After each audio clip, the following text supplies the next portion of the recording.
बिस्मिल्लाहिर्रहमानिर्रहीम। Dear students, अस्सलाम वालेकुम। आज हम 9th क्लास का चैप्टर नंबर 2 स्टार्ट करेंगे, जो कि आपके पेज नंबर 26 से स्टार्ट होता है। इस चैप्टर के अंदर हम एटम के बारे में पढ़ेंगे। एटम क्या है, एटम का स्ट्रक्चर कैसा है, उसके कितने पार्टिकल्स हैं, किस किस साइंटिस्ट ने इस पर काम किया। तो सबसे पहला जो क्वेश्चन है जो इस बारे में पूछ लिया जाता है, what do you mean by atom. Atom क्या है, हु सजेस्टेड दिस नेम, कि किसने ये नाम उसका, कि एटम है क्या चीज़ और किसने ये नाम उसका जो है एटम रखा। So the name atom was derived from Latin word. जो नेम है एटम, ये एक लातीनी ज़बान का एक लफ्ज़ है, एटमोस। कौन सी ज़बान, जैसे हमारी उर्दू ज़बान है, इंग्लिश ज़बान है, चाइनीज़ लैंग्वेज है, ऐसे ही एक लातीनी ज़बान है, लैटिन वर्ड का एक लफ्ज़ था एटमोस, जिसका मतलब क्या था, इनडिविजिबल, नाकाबिले तकसीम।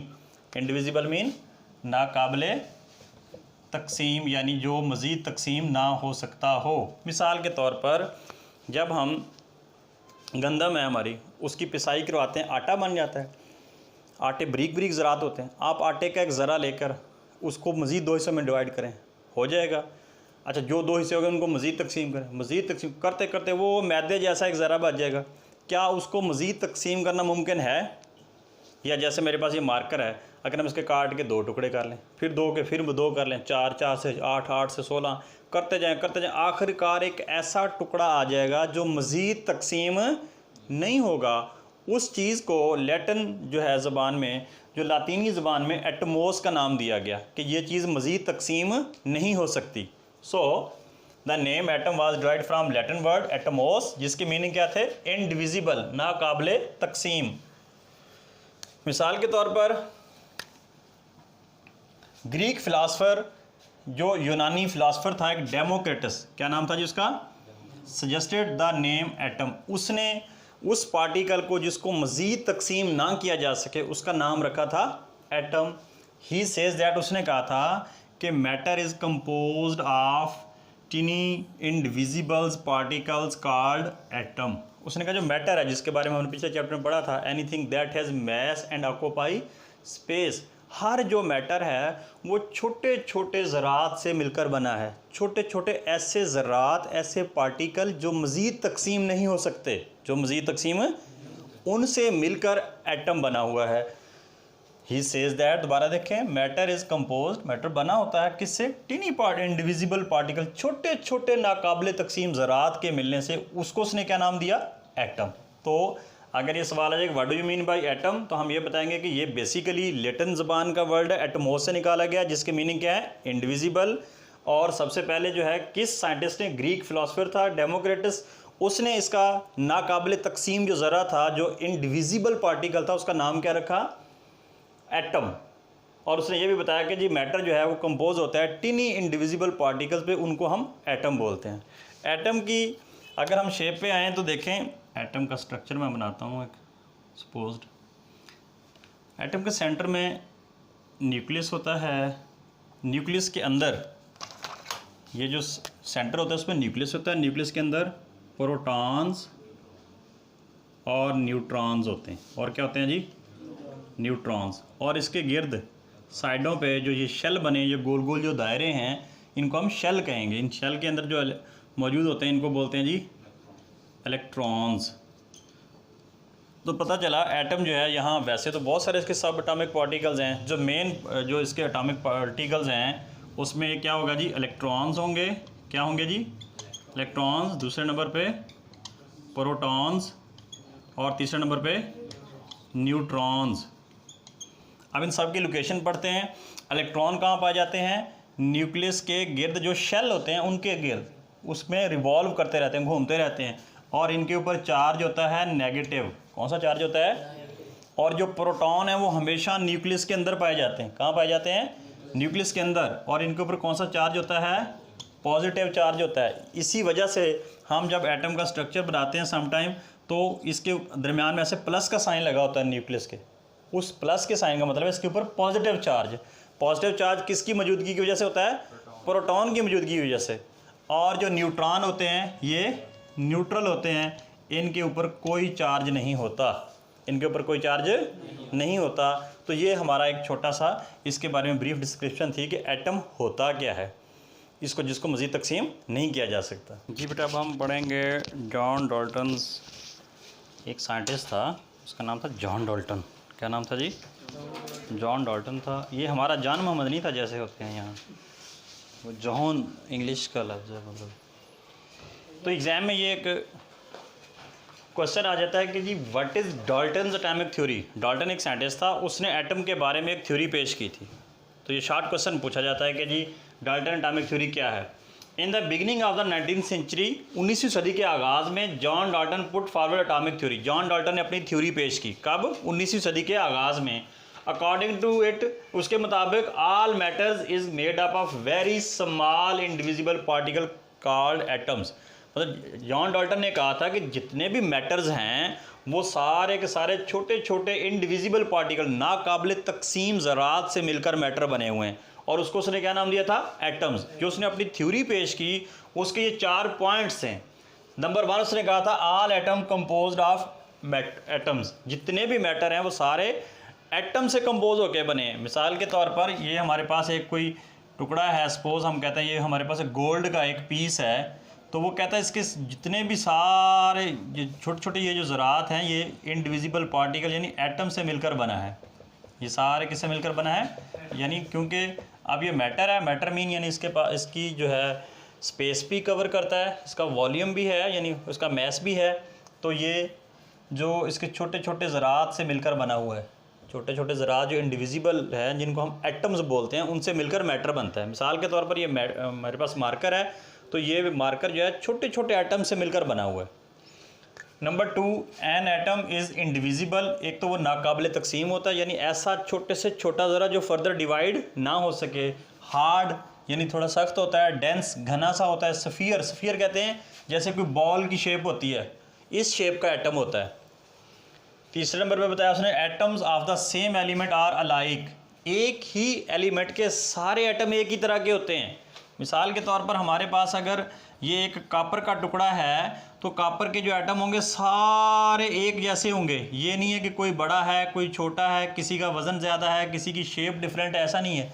एक ही एलिमेंट के जितने भी एटम होंगे वो सारे एक जैसे होंगे। जैसे ही अगर प्लास्टिक का ये मार्कर बना हुआ तो इस जिन एटम से मिलकर बना हुआ सारे एक ही तरह के होंगे।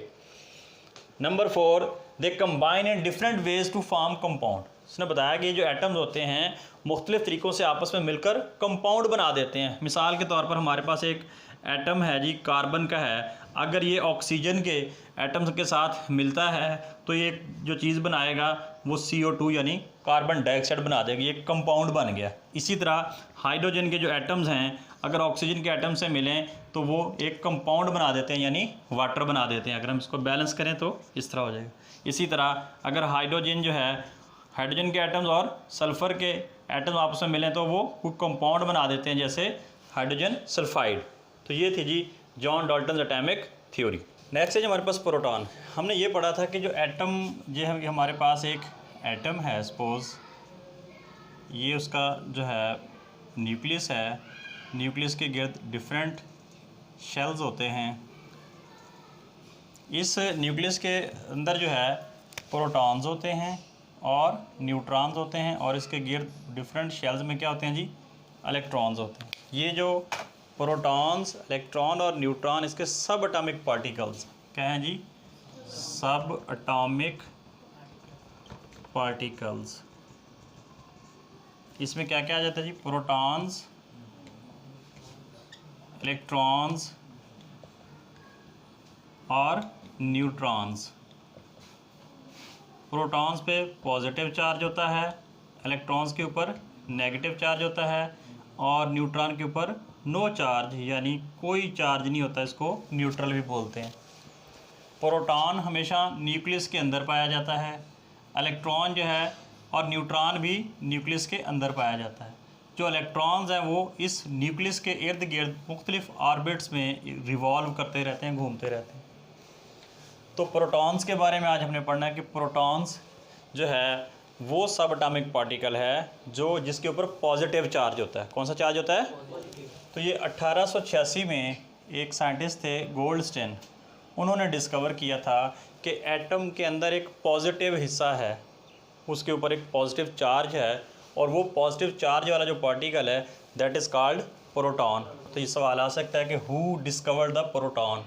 आप कहेंगे जी गो इन 1886, साइंटिस्ट का नाम लिखें जी, गोल्डस्टेन डिस्कवर्ड प्रोटॉन। सन 1886 में किस साइंटिस्ट ने डिस्कवर किया? गोल्डस्टेन ने। क्या डिस्कवर किया? प्रोटॉन। ये एक छोटा सा शॉर्ट क्वेश्चन है, कई बार पेपर में या MCQ में पूछ लिया जाता है कि who discovered proton.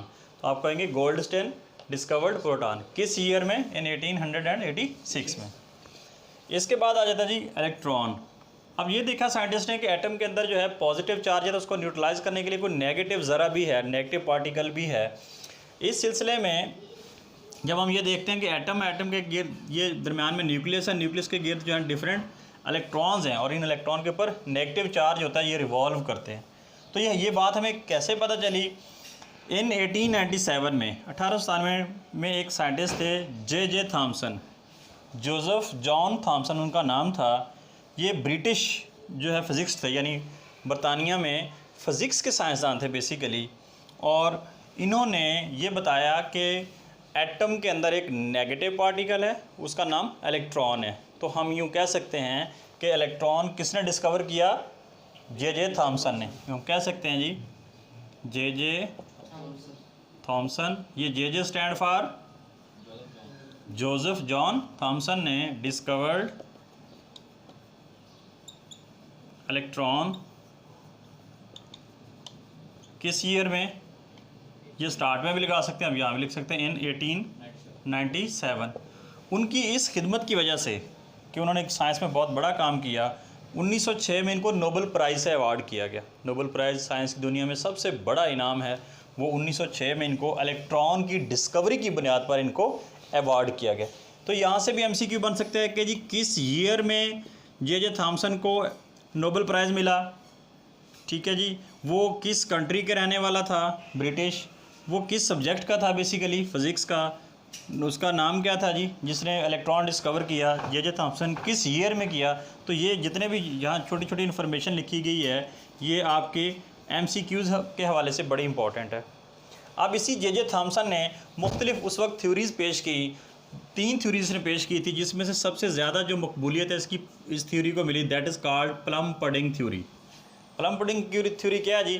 Thompson put forward his plum pudding theory. He postulated that, इसने बताया कि एटम्स वर सॉलिड स्ट्रक्चर्स, कि एटम जो है वो सॉलिड स्ट्रक्चर है, with tiny structures of positively charge with tiny negative particle struck inside, it's look like plums in the pudding. Plum pudding theory क्या है जी, बताते हैं जी। जे थॉमसन ने डिफरेंट थ्योरीज़ पेश की, जिसमें से उसकी एक जो थ्योरी है प्लम पडिंग थ्योरी, वो बड़ी मकबूल आम हुई। पहली उसने एक थ्योरी पेश की, उसमें यह था कि जी पॉजिटिव और नेगेटिव चार्ज पेयर की फॉर्म में रहते हैं। दूसरी थ्योरी ये थी कि जी पॉजिटिव जो है नेगेटिव सेंटर में होते हैं, पॉजिटिव चार्ज उसके अराउंड में होते हैं। लेकिन जो तीसरी थ्योरी जो है, जिसको उसने प्लम पडिंग का नाम दिया, ये ज़्यादा मकबूल हुई। ये थ्योरी क्या है? उसने ये बताया था कि एटम जो है एक हार्ड डेंस स्फीयर तो है ही है, इसके अंदर जो है डिफरेंट पॉजिटिव चार्जेस हैं, मुख्तलिफ ज़ाहिर है। अगर ये हमारे पास एक मैटर का एक टुकड़ा है, उसमें डिफरेंट एटम होंगे, और हर एटम के जो है उसके सेंटर में पॉजिटिव चार्ज है। और इसी तरह उसने बताया कि जो इलेक्ट्रॉन्स हैं वो इसके गिर्द इस तरह नेगेटिवली स्ट्रक इनसाइड हैं, इसके इर्द गिर्द नेगेटिव चार्जेस हैं, यानी पॉजिटिव को नेगेटिव ने घेरा हुआ है। इसी थ्योरी को जो है प्लम पडिंग थ्योरी का नाम दिया गया। प्लम पडिंग थ्योरी का नाम क्यों दिया गया? प्लम्स बेसिकली कहते हैं जिस तरह हमारे पास एक कोई केक होता है, केक के अंदर हम जो है मुख्तलिफ बादाम, किशमिश, इस तरह की चीज़ें लगा देते हैं। तो ये नेगेटिव चार्जेस हैं, ये जो हमारे इलेक्ट्रॉन हैं बेसिकली, हम इनको वो कहेंगे कि ये पूरा एक केक है, केक के अंदर ये जो है किशमिश, केक वगैरह, उसके ऊपर जो चीज़ें लगाई गई हैं ये नेगेटिवली चार्ज की तरह है, और बाकी जो केक है वो सारा पॉजिटिव चार्ज है। तो Thomson put forth his plum pudding theory. He postulated that, उसने बताया एटम्स के एटम क्या होते हैं, वर सॉलिड, बेसिकली सॉलिड होते हैं, solid structures of positively charge. Main इसके ऊपर चार्ज क्या होता है जी? पॉजिटिव होता है, with tiny negative particle struck inside, छोटे छोटे नेगेटिव पार्टिकल इसके अंदर स्ट्रक होते हैं यानी इसके साथ चिपके होते हैं। और उसने इसको बताया कि it is like plums in the pudding, ये बिल्कुल वो पुडिंग में प्लम्स की तरह, प्लम्स मीन बादाम किशमिश वगैरह, और पुडिंग वो जो आपका पूरा एक केक है उसके ऊपर वो लगे हुए। तो इस तरह इस थ्योरी को उसने प्लम पुडिंग थ्योरी का नाम दिया।